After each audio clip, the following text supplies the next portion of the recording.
Hello students, good morning and welcome back. So today we are going to read about class 7th history's 4th chapter, the Mughal Empire. Student, this is part 1. So we'll read about Mughal Empire today and we'll start from its introduction part. The Mughals established a huge empire. They were good administrators, brave warriors, and left a political legacy that keeps them alive till the date. Many resources of medieval history prove that the royal Mughal emperor were truly interested in keeping the records of their achievements and other aspects of their regions.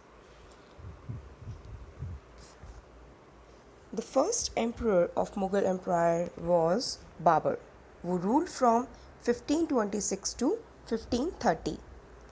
Babur was the first Mughal emperor. He was born in a small place called Farghana in Central Asia. It was at the tender age of 12 years that he became the ruler of Farghana in 1491. Babur tried to conquer Samarkand but failed. In 1504, he conquered Kabul. When Babur was ruling Farghan in Central Asia, at the same time the Lodi were ruling over the Delhi Sultanate. So Babur has had his first battle of Panipat, which was in 1526. Babur faced Ibrahim Lodi in the first battle of Panipat. The Lodi army was huge when compared to that the Babur's, but Babur had a good cavalry and which had fought many wars and efficient artillery.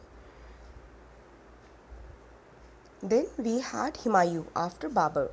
Humayun ruled from 1513 to 1540, then 1555 to 1556. Humayun was the eldest son of Babur.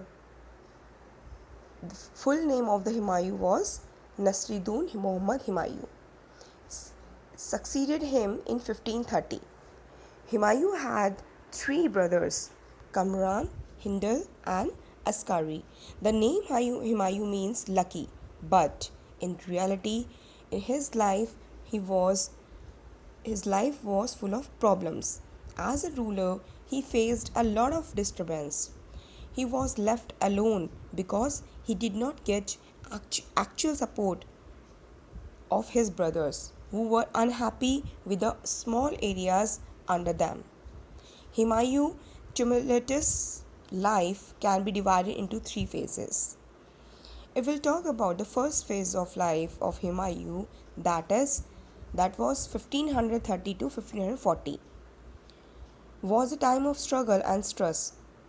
He faced a tough struggle against Sher Shah Suri of Bihar and Bahadur Shah of Gujarat. In 1532, Humayun and Sher Shah fought a battle of first time. Humayun won and captured the fort of Chunar. In 1534, Humayun captured Gujarat and Malwa after defeating Bahadur Shah. But Humayun had no time to consolidate his empire. Sher Shah again attacked Humayun and defeated him in Battle of Chausa and Kannauj. So this was about the first phase of the Humayun's life. And if we'll talk about the second phase, that was from 1540 to 1545. The Afghan king Sher Shah Suri annexed his empire. Sher Shah drove Humayun out of his kingdom. And the third phase of Humayun's is in 1545 and 1555 that Humayun made Kabul his base. Here he made preparation to recover the lost territories in India. So Sher Shah had dead and his successors were weak. Finally in 1555 to 1556, Humayun was successful and got back to the throne of Delhi. But as luck would have it, he did not survive long after this. It so happened that he fell down from the stairs of his library, Sher Mandal, and died in 1556. So, as we read about from 1530 to 1540, Humayun ruled. Then there was a gap. The gap was fulfilled by the Sher Shah Suri, that he ruled from 1540 to 1545. Sher Shah Suri was the most famous ruler of Sher dynasty. Sur dynasty, Sher Shah was the son of the Afghan Jagirdar from Jaunpur in Uttar Pradesh. The real name of the Sher Shah Suri was Farid Khan. He was given the title of Sher after he killed a tiger. Then after that, after Sher Shah Suri, we had Akbar the Great. Who was Akbar? Akbar's full name was Jalauddin Muhammad Akbar. He was born in Amarkot. At this time, when his father Humayun was in exile, he was the son of Humayun, and Humayun's sudden death in 1556, Akbar was made king when he was just 13. He was the greatest ruler of Mughal dynasty. He brought glory to Mughal empire and is therefore known as Akbar the Great.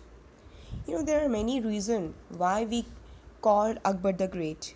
He was very kind person, he was very tolerant person, he believes in all religions. If we'll talk about the Akbar's policy, in matrimonial alliances, Akbar got into matrimonial alliances with the Rajputs. In January 1562, Akbar met Raja Barmamal, or the ruler of Amber. Akbar's marriage to his eldest daughter Harkabai secured him the powerful support of Amber throughout his region. So Akbar was a tolerant and sensitive emperor who allowed his Hindu wives to enjoy complete religious of freedom. And if we'll talk about the appointment to high post, so he had given many high posts to the Rajputs. Equal treatment, he treats each and every religious in equally.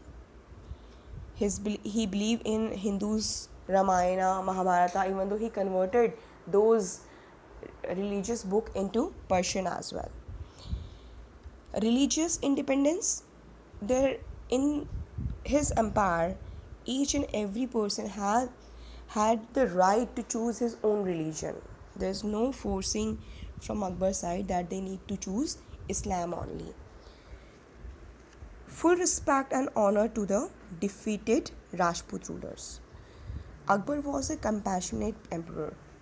Even after defeating the Rajput kings, he did not insult or humiliate them. He treated them with dignity and respect. Rajput warriors were brave and loyal. He allowed the Rajput rulers to rule over their territories even after they were defeated in war. These rulers helped Akbar by commanding their army or supplying contingents during war. So this is all about this session. The rest of the chapter we'll read in the next session. Thank you so much.